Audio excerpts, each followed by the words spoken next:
안녕하세요, 진솔미입니다. 어떤 분께서 현타 영상에다가 이런 댓글을 달아주셨더라고요. 도대체 과거에 눈물 콧물 짜면서 간절하게 빌었던 게 뭐냐? 뭘 그렇게 간절하게 원했냐? 그거를 말해달라. 사실 진짜 별거 없어요. 저는 특별한 걸 원하지 않았어요. 돈도 인기도 사랑도 성공도 바라지 않았어요. 그냥 딱 내가 하는 만큼만, 그냥 내가 노력한 만큼이라도 받게 해달라. 그냥 나도 남들처럼 평범하게만 살 수 있게 해달라고 울면서 빌었어요. 근데 평범함을 너무 간절하게 애를 쓰면서 끌어당기다 보니까 오히려 평범하지 않은 일들이 계속 끌려오더라고요. 그래서 그때 모든 걸 내려놨어요. 강하게 원할수록 더 멀어지기만 하니까 어느 날은 이제 그렇게 침대에 시체처럼 누워 있었는데 맨날 나오던 눈물이 안 나오고 오히려 웃음이 나오더라고요. 와, 진짜 바닥을 쳤구나. 실성을 한 듯이 웃었어요. 근데 웃다 보니까 진짜 웃겨가지고 막 깔깔 소리를 내면서 웃었어요. 완전히 바닥을 치니까 오히려 두려움이나 불안감 같은 게 없어져 버리더라고요. 뭐 가진 게 있어야 일을 걱정을 하지. 아무것도 잃을 게 없으니까 무서울 게 없는 거예요. 그렇게 미친 듯이 웃으면서 이런 생각을 했어요. 내가 차라리 그 시간 동안 인생에 도움될 만한 쓸모있는 지식들을 익혔다면은 내 인생이 어떻게 전개가 됐을까? 이런 생각이 한번 들기 시작하니까 걷잡을 수 없이 커지는 거예요. 이렇게 살다가는 진짜 답이 없겠다 싶었어요. 그래서 지푸라기라도 잡는 심정으로 자기계발서를 읽기 시작했어요. 기왕 읽을 거면은 대장급 도서를 읽자. 그래서 나폴레옹 힐의 책 생각하라 그리고 부자가 되어라를 읽기 시작했어요. 성공 철학의 시작점이 되는 책이라네. 사실상 현대의 모든 자기계발서가 나폴레옹 힐의 책에서 파생된 내용이다. 그러면은 이게 자기계발계의 바이블 같은 책이구만. 믿을만하네. 그렇게 굉장히 가벼운 마음으로 책을 읽기 시작했어요. 꼭 깔콩 먹으면서. 근데 책을 읽다 보니까 뭔가 이상한 거예요. 한치의 의심도 없이 당연히 받을 것이라고 확신하는 순수한 아이처럼 우주에 요구하라. 그럼 받을 수밖에 없다. 이 비밀은 이해하기 힘들겠지만 일단 받아들이면 당신의 인생이 바뀔 것이다. 성공인들은 이 비밀을 이용한 사람들이다. 마음을 열고 비밀을 받아들여라. 진짜로 당신의 생각과 감정이 당신의 현실을 끌어당긴다. 저는 깜짝 놀랐어요. 이거 완전 시크릿이랑 똑같은 내용 아니야? 사실 그 전에도 인생이 막막하다 보니까 시크릿에 관심을 기울인 적이 있었거든요. 근데 금방 때려쳤어요. 그냥 시크릿이라는 거를 믿으려고 하는 나 자신을 보면서 자괴감이 드는 거예요. 뭐 이런 유사 과학을 믿으려고 했냐. 경쟁전이나 돌리러 가야지. 그러고 게임하러 갔어요. 근데 현대 자기계발서, 현대 성공학의 시초를 세운 사람이 내가 망상병 취급하던 그 시크릿을 성공의 법칙이라고 설명하고 있네. 이게 뭐지? 시크릿이랑 표현 방식만 조금 다를 뿐이지 본질적으로 완전히 똑같은 말을 하고 있잖아. 그때 이런 생각이 문득 들었어요. 와, 어쩌면은 시크릿, 끌어당김의 법칙이 진짜일지도 모르겠다. 그래서 그때부터 수많은 끌어당김 저서들을 읽기 시작했어요. 근데 아무리 수많은 끌어당김 저서를 읽어도 그 내용이 머리에만 와닿고 가슴으로는 와닿지가 않는 거예요. 그래, 느끼면은 현실이 된다는 결론은 알겠어. 근데 그게 왜 그런 건데? 그 원리가 도대체 뭔데? 끌어당김의 원리를 알아야만 비로소 끌어당김의 핵심인 믿음이라는 게 생길 것 같았어요. 그래서 그때부터 과학, 심리학, 종교, 철학, 영성학, 성공학 등등등 진짜 가릴 거 없이 온갖 분야의 책을 읽기 시작했어요. 그 모든 학문들에 관심이 있어서가 아니었어요. 모든 학문을 끌어당김을 이해하기 위한 도구로 썼던 거예요. 모든 학문은 분명히 어떤 지점에서 다 연결돼 있을 거다. 왜냐면은 어차피 모든 학문은 결국 인간의 생각으로 만들어진 거니까. 그렇게 하나하나씩 원리를 알아가다 보니까 진짜로 모든 학문과 모든 현상의 뿌리에는 의식이 있다는 거를 알게 됐어요. 진짜로 모든 거의 뿌리에는 의식이 있네. 진짜로 의식이 모든 걸 창조하네. 이 의식을 잘 다루는 방법이 그냥 끌어당김이었네. 그거를 알고 나니까 확신을 가지려고 애를 쓸 필요가 없이 그냥 자연스럽게 확신이 발생해버리더라고요. 끌어당김을 알아가다 보니까 자연스럽게 나라는 존재에 대해서도 알게 됐어요. 나도 모르고 있었던 나의 상처, 관심사 같은 것들이 보이기 시작했어요. 그래서 그냥 바로 제 영혼이 끌렸던 분야에서 사업을 하기로 결심했습니다. 주변에서 다 저를 말렸어요. 그거는 수익성이 별로일 것 같다. 사업적 합리성이 없다. 뭐 사업적인 합리성이 없다네요. 근데 저는 그 말들을 그냥 한 귀로 듣고 한 귀로 흘려버렸습니다. 누군가가 저한테 조언을 하면은 저는 그 사람의 말을 듣기 전에 그 사람의 감정 상태랑 현재 상태를 관찰했어요. 감정이 그대로 현실을 끌어온다는 거를 알고 있었으니까. 저 사람은 내가 부러운 감정 상태를 가지고 있나? 저 사람의 현재 상태가 부러운가?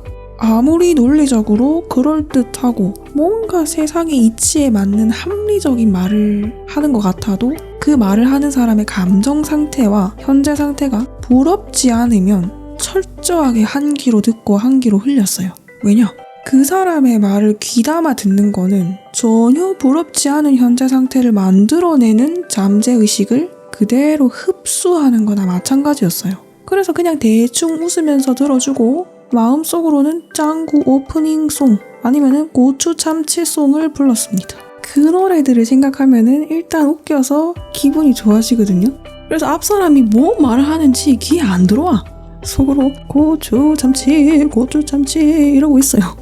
저는 오직 부러운 감정 상태랑 현재 상태를 가진 건강하고 성공적인 사람들의 말만 들었어요. 그 사람들의 말 속에는 건강함과 성공을 끌어당기는 잠재의식이 그대로 녹아있었으니까 저는 그런 잠재의식을 흡수하고 싶었거든요. 저는 돈을 보고 사업을 시작한 게 아니었어요. 그런 거는 제 안중에 없었어요. 그냥 살려고 한 거예요. 지금 당장 내 영혼이 거기에 애정을 느끼니까 그거를 하는 순간만큼은 살아있다는 느낌이 드니까 그래서 시작한 거예요. 힐링하려고. 그래가지고 알바 뛰면서 종잣돈 마련하고 바로 사업에 뛰어들었어요. 재밌더라고요. 작게 시작했지만은 살면서 처음으로 내가 좋아하는 거에 푹 빠져서 사니까 일상 속에서 웃는 일이 많아지더라고요. 그렇게 웃는 일이 많아지니까 좋은 일이 자꾸만 연쇄적으로 끌려오더라고요.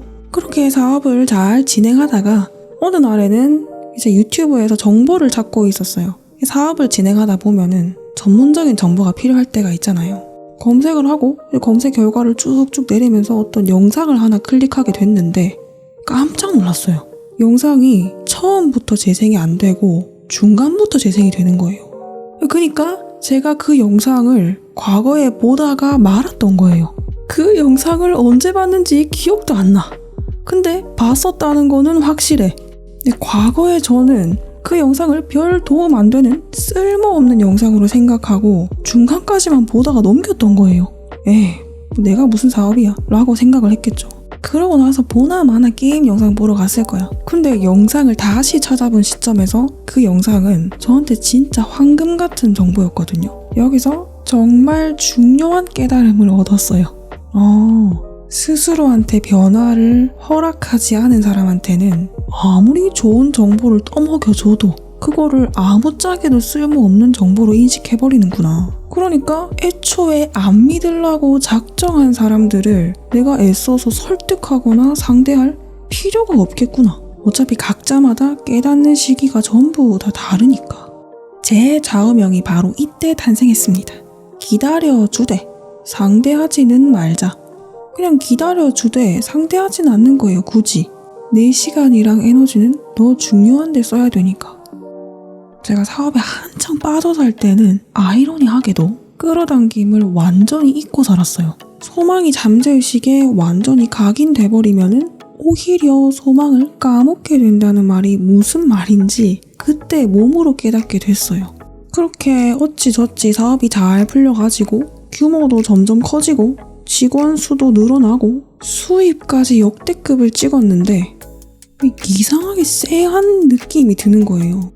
왠지 지금이 내 사업체의 고점일 것 같다는 생각이 들었어요. 그래서 그 생각이 든 날 밤에 자기 전에 그냥 별 생각 없이 굉장히 가볍게 인수 제안을 받아가지고 안도감을 느끼는 기쁜 상황을 상상하면서 잠에 들었어요. 100번 쓰고 1000번 쓰고 그러지 않았어요. 한 번 상상하고 끝. 심지어 다음날 아침에 바로 까먹었어요. 근데 정말 놀랍게도 그날로부터 정확히 일주일 뒤에 인수 제안을 받았어요. 이게 제가 말하면서도 참 어이가 없는데 이게 실화입니다. 진짜 실화예요. 인생이 영화보다 더 영화 같다는 말이 이해가 되더라고요. 그렇게 제 손에는 상당한 액수의 돈이 떨어지게 됐어요. 기쁘기는 한데 한편으로는 조금 씁쓸하더라고요.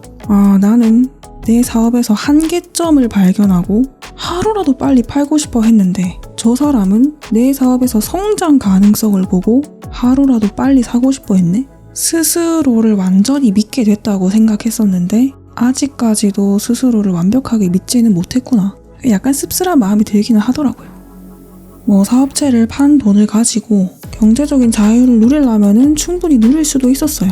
근데 저는 그 돈을 갖다가 더 불려야겠다고 생각했어요. 그래서 코인 주식시장으로 눈을 돌렸습니다. 돈이 오고 가는 곳이라면은 사업이든 주식이든 크게 다를 거 없겠지 라고 생각하고 트레이딩판에 과감하게 뛰어들었습니다. 자, 그 결과 어떻게 됐을까요? 나락갔습니다. 나락갔어요. 와, 진짜 거의 전 재산을 잃었어요. 코인 주식판에서. 이상 저의 끌어당김 스토리는 끝입니다. 시청해주셔서 감사합니다. 장난이었고요. 저는 그렇게 또 한 번의 밑바닥을 경험했습니다. 이렇게 간략하게 얘기하니까 아무렇지 않게 느껴지실 수 있는데 그때 당시에는 진짜 상실감이 어마어마했습니다. 진짜로요. 근데 그때 저는 오히려 철저하게 반성하는 시간을 가졌어요. 내가 진짜 안일했구나. 내 자만스러움이랑 안일함이 이런 결과를 초래했구나. 난 아직까지 수련이 더 필요한 사람이구나. 그래서 다시 내면으로 눈을 돌렸어요.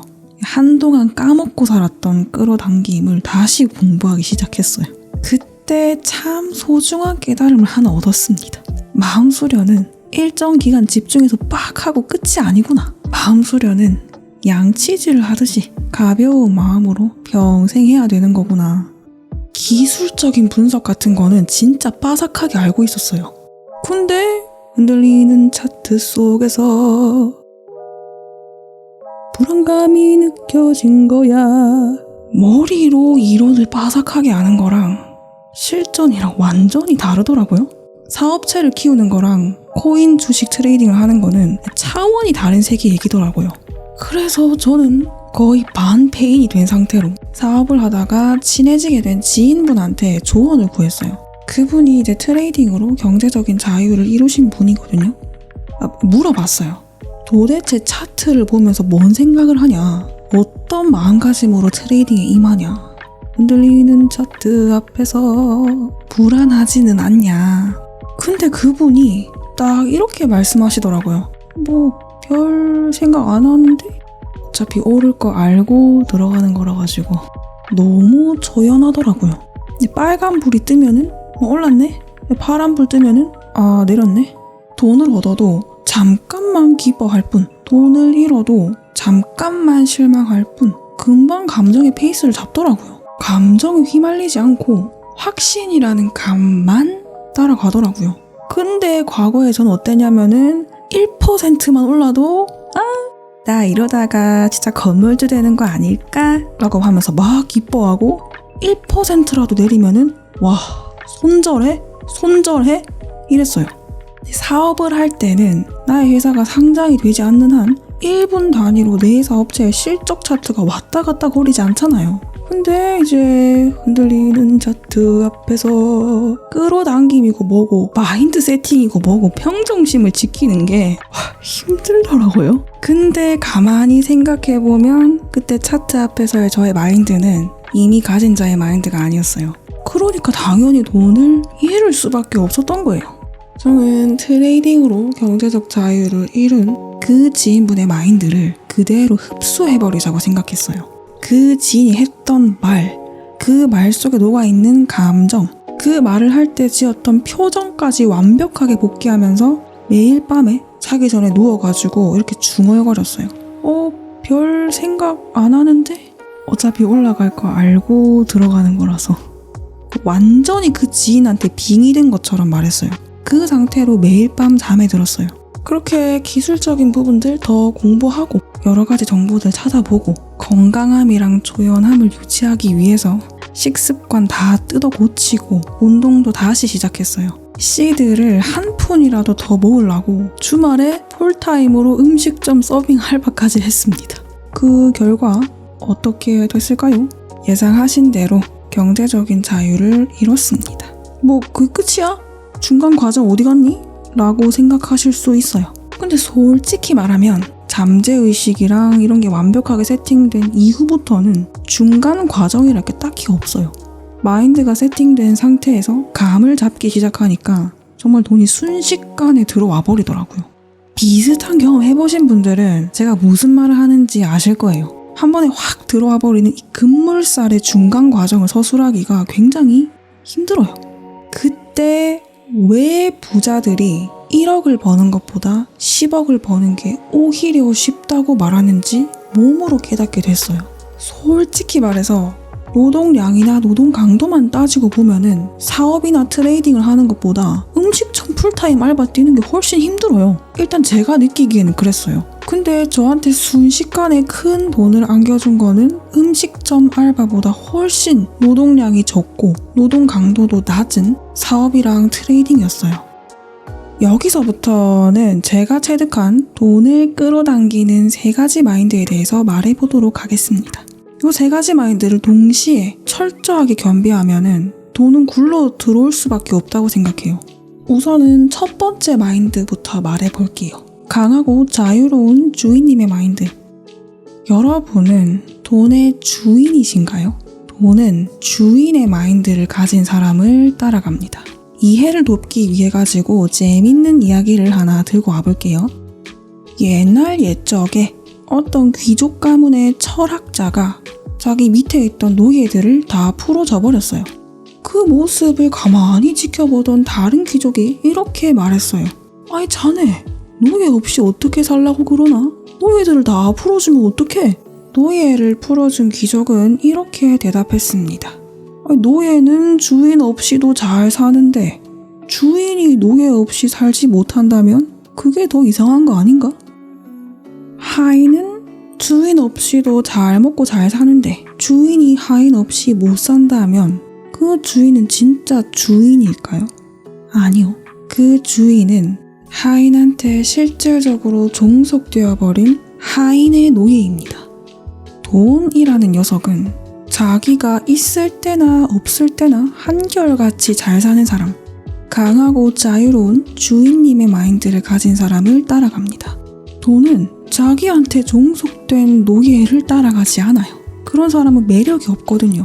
따라가고 싶은 마음이 안 생기거든요. 그래서 무소유의 마인드가 곧 불소유의 시작점이 되는 거예요. 사실 저도 진짜 물욕이 없는 사람이에요. 제 모든 짐들은 캐리어 2개에 다 들어가요. 언제든지 여기저기 놀러 다닐 수 있게 캐리어 2개에다가 제 짐까지들을 다 넣어놓고 살아요.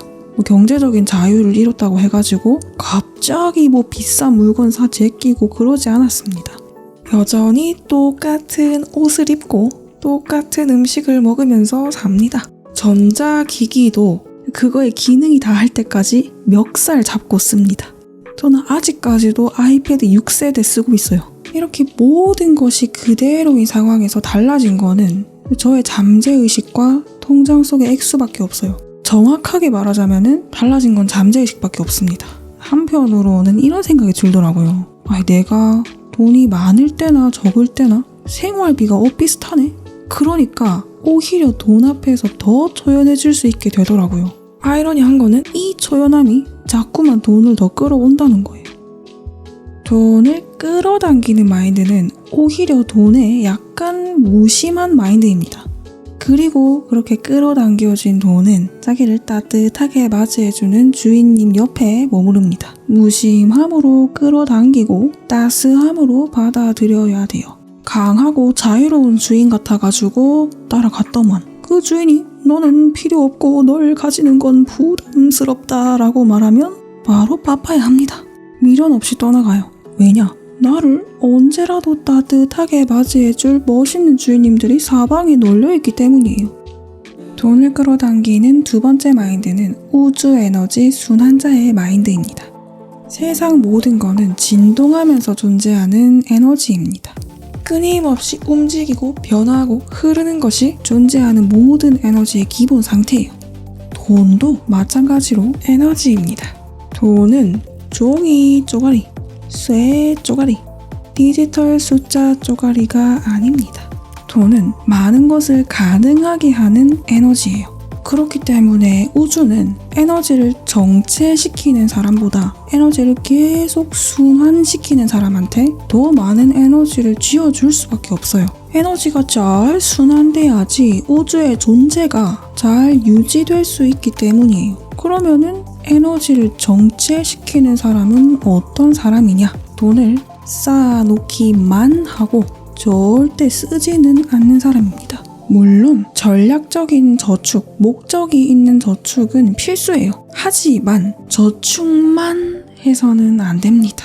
우주 입장에서 저축만 하고 도저히 쓰지를 않는 사람은 에너지 순환 고속도로에다가 정체 부가를 발생시키는 존재가 됩니다.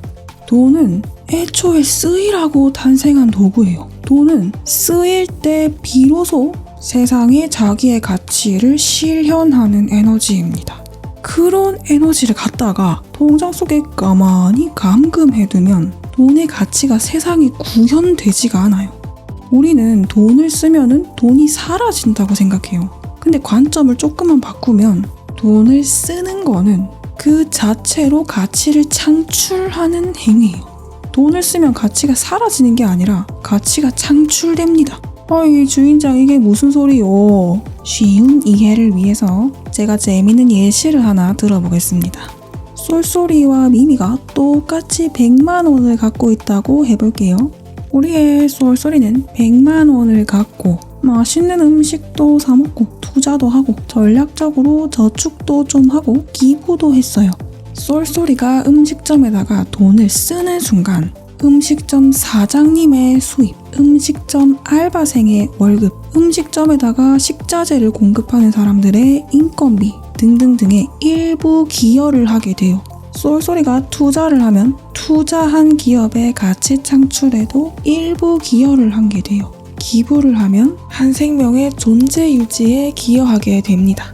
쏠쏠이는 돈을 한번 썼을 뿐인데 연쇄적이고 동시다발적으로 온갖 곳의 가치 창출에 기여를 해버리게 된 거예요. 근데 우리는 돈을 쓰면 가치 창출이 되지 않고 그냥 사라진다라고만 배웠어요. 하지만 현실은 정반대입니다. 쏠쏠이와는 달리 미미는 똑같은 돈 100만 원을 갖고 그대로 통장에다가 박아놨습니다. 그럼 미미는 아무런 가치도 창출하지 않은 거예요. 돈은 그냥 쓰는 게 아니라 잘 써야 됩니다. 돈을 쓸 일이 생길 때 스스로한테 꼭 질문해보세요. 내가 이 돈을 씀으로써 어떤 가치 창출에 즉각적으로 기여를 하게 될까? 같은 돈을 쓰더라도 더 많은 가치 창출에 연쇄적으로 기여할 만한 곳에다가 써야 됩니다. 길거리 인형 뽑기 기계에다가 돈을 쓸 것인가? 기부하는데 돈을 쓸 것인가? 전략적으로 생각하고 돈을 잘 쓰셔야 됩니다. 많은 분들께서 그러면 코인이나 주식 트레이딩으로 큰 돈을 버는 사람들은 도대체 무슨 가치를 창출한 거냐? 트레이딩은 아무런 가치 창출도 안 하잖아 라고 말씀하시더라고요. 근데 이거는 인간의 입장에서만 생각한 겁니다. 시야를 확 넓히세요. 시야를 우주 차원까지 확 넓혀보세요. 우주는 코인이나 주식이라는 이름표 껍데기를 인식하지 않아요. 우주는 오직 그 행위의 본질만 인식할 뿐이에요. 돈이라는 에너지가 여기에서 저기로 이동했구나. 아, 돈이라는 에너지가 순환하고 있구나. 그럼 저 존재는 에너지 순환을 돕는 자구나. 그렇기 때문에 거대한 부자는 곧 거대한 에너지 순환자입니다. 호주 입장에서는 에너지의 순환을 크게 많이 시켜줄 사람한테 돈을 쥐어줄 수밖에 없어요. 어떤 방식으로든지 에너지를 순환시키는 존재한테 더 많은 에너지를 줄 수밖에 없어요. 이 순환이라는 키워드를 꼭 기억하셔야 됩니다. 아니, 잠시만요. 나는 여기저기 돈을 많이 쓰고 투자도 하면서 돈을 열심히 순환시켰는데 왜 돈을 못 버냐? 왜 투자하면 잃기만 하는 것이냐? 간단합니다. 우주의 마음을 얻기는 했지만 돈의 마음을 얻지는 못했기 때문이에요. 우주는 돈과의 소개팅 주선자입니다. 여러분이 우주 마음에 드는 행위를 하면 우주는 일단 여러분한테 돈을 소개해주기는 합니다. 근데 소개팅 했다고 무조건 결혼까지 가나요? 돈이 여러분한테 매력을 못 느끼면 돈이랑 결혼은커녕 애프터도 못 나갑니다. 거기서 끝이에요. 그래서 결국에는 돈에 관한 잠재의식 세팅이 전부라는 거예요. 돈 입장에서 매력적인 사람이 돼버리면 우주라는 주선자한테 잘 보여가지고 돈과의 소개팅 자리를 애써서 마련할 필요도 없이 그냥 길거리 걷다가 돈한테 번호 따입니다.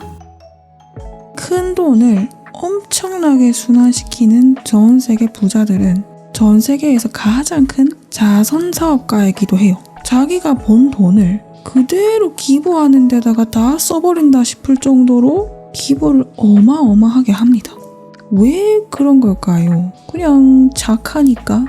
극소수 성공인들은 우주의 기묘한 작동 방식을 이미 알고 영리하게 활용하는 사람들이에요. 돈을 벌고 나서 비로소 기부를 하는 게 아니에요. 먼저 기부를 크게 하면 그에 따라서 더 큰 돈들이 우후죽순으로 들어오기 시작합니다.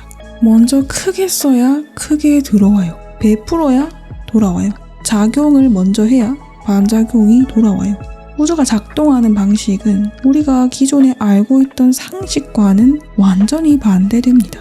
언제나 작용, 반작용을 기억하세요. 여러분이 알고 있는 유명인들 전부 다 엄청난 자선사업가들이에요. 당장 구글에다가 검색해보세요. 네이버 말고 구글에다가 유명인 이름 뒤에다가 기부라는 단어를 붙여가지고 검색해보세요. 기부 안 하는 사람 없을 겁니다. 100% 다 해요.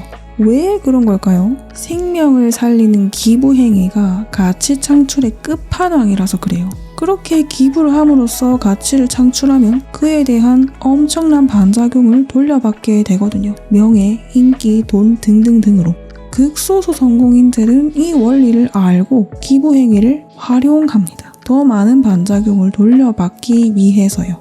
물론 기부하는 대다수의 사람들은 정말 아름다운 마음을 가진 사람들이에요. 모든 사람이 반작용을 받기 위한 목적만으로 기부를 하지는 않아요. 대부분이 다 선하고 좋은 마음으로 기부를 할 거예요. 저 역시도 좋은 마음을 가지고 기부를 지속적으로 하고 있습니다. 하지만 이 원리를 악용하는 소수의 사람들도 분명히 존재하고 있다는 걸 알아두셔야 됩니다. 기부가 필요한 극한의 상황을 일부러 만든 후에 그곳에다가 모른 척 기부를 잔뜩 함으로써 가치를 창출하고 그에 따른 어마어마한 반작용을 돌려받는 존재들도 있다는 거를 알아두셔야 돼요. 전 세계에서 제일 큰 자선단체를 소유한 사람들을 검색해보세요.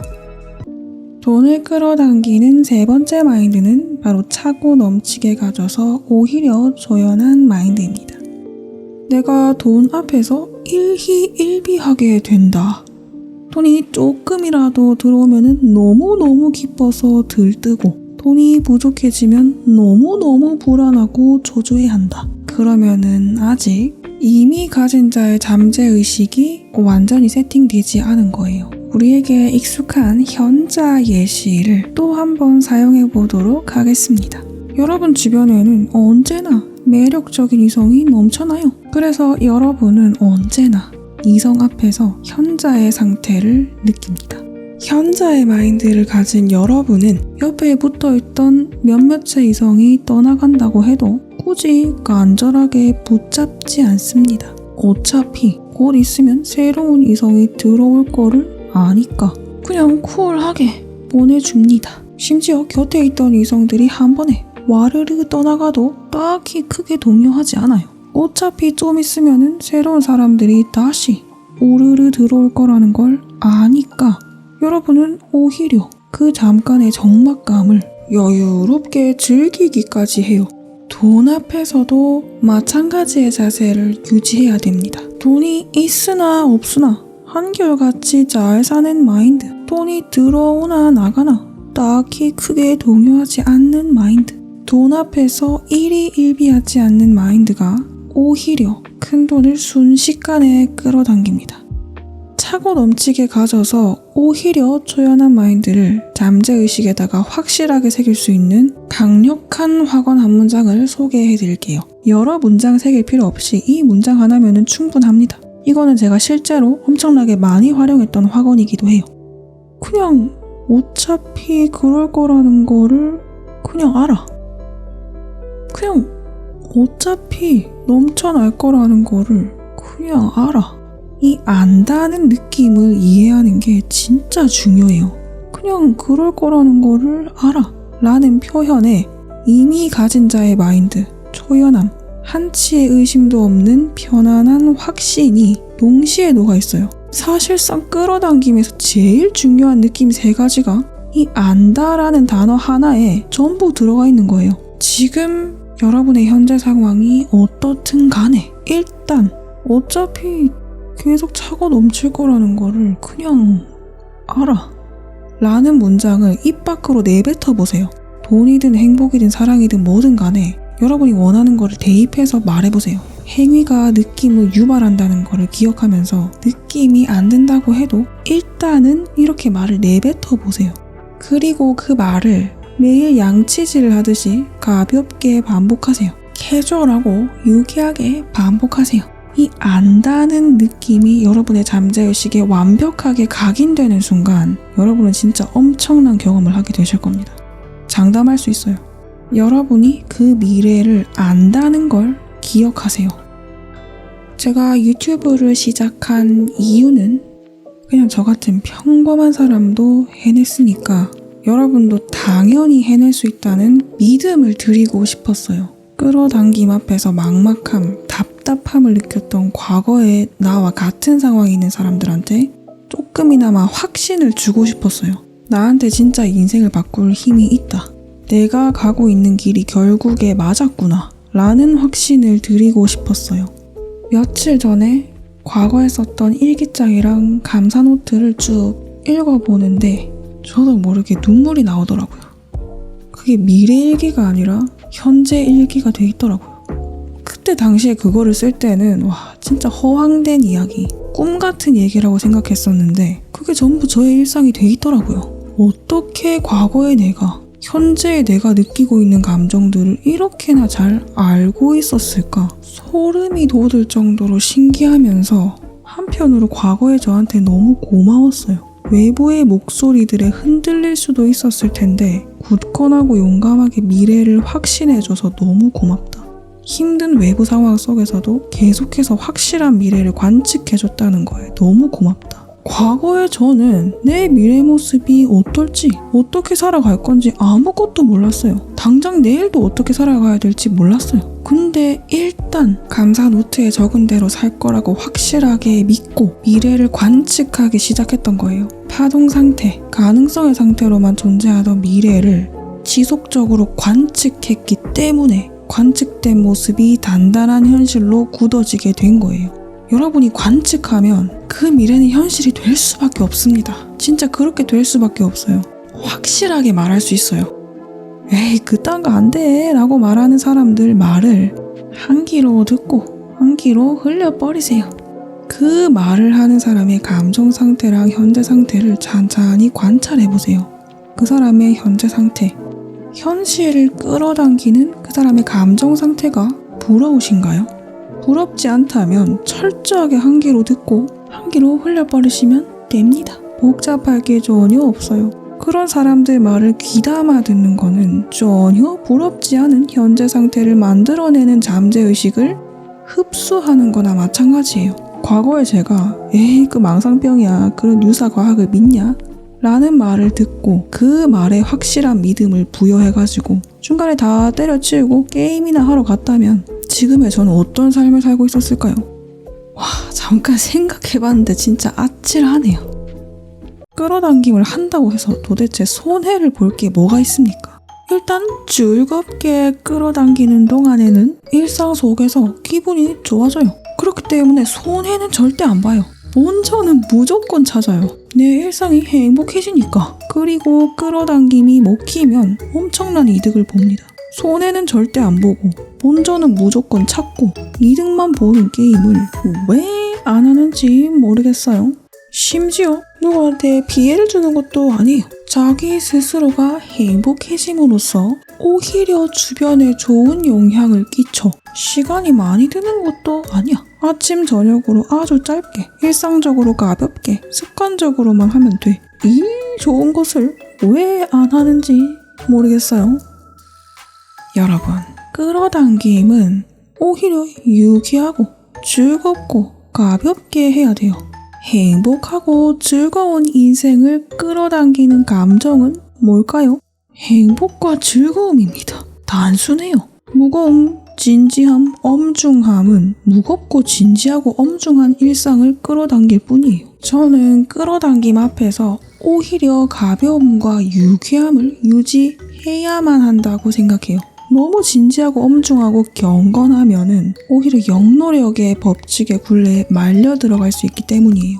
그래서 저는 앞으로도 계속 캐주얼하고 즐겁고 유쾌하고 가벼운 자세, 어떻게 보면은 조금 장난스럽게 보일 수도 있는 자세를 유지할 겁니다. 왜냐? 이런 캐주얼한 접근 방식이 오히려 여러분들한테 궁극적으로 도움되는 자세거든요. 정신적인 성숙을 위해 가지고는 무조건 진지하고 엄중하고 경건해져야만 한다는 고정관념을 살짝 내려놓으세요. 유쾌함을 유지하면서도 정신적인 성숙을 겸비할 수 있습니다. 왜 안 된답니까? 그럼 법을 누가 정해놨답니까? 둘 다 가질 수 있습니다. 즐겁고 유쾌하고 재밌는 끌어당김으로 우리의 일상부터 차근차근히 바꿔나가 봅시다. 그 일상에 조그만 변화가 모여가지고 여러분의 인생을 바꿀 거예요. 진짜로. 마지막으로 꼭 드리고 싶었던 말씀 전하면서 영상을 마무리하도록 하겠습니다. 이야, 순식간에 여기까지 왔다, 그쵸? 여러분, 나의 힘을 믿으세요. 생각하고 감정을 느낄 수 있는 그 엄청난 힘을 믿으세요. 그리고 그 힘을 활용하세요. 저 역시 여러분의 세상 속 외부 목소리일 뿐입니다. 여러분의 세상은 저 같은 외부의 목소리들이 아니라 여러분 스스로의 의식이 만들어냅니다. 저라는 외부의 존재를 오래 보려고 하지 마시고 가능한 한 최대한 짧게 보려고 하세요. 뭐 쏠쏠한 깨달음을 다 뽑아 먹은 것 같다. 끌어당김에 대한 감이 좀 잡혔다 싶으면은 미련 없이 떠나세요. 돌아오지 마십시오.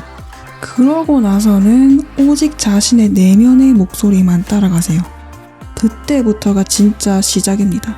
저라는 외부의 목소리가 더 이상 필요 없을 만큼 여러분 한 분 한 분께서 각자만의 끌어당김을 스스로 완성하는 날까지 옆에서 살짝 거들어 드리겠습니다.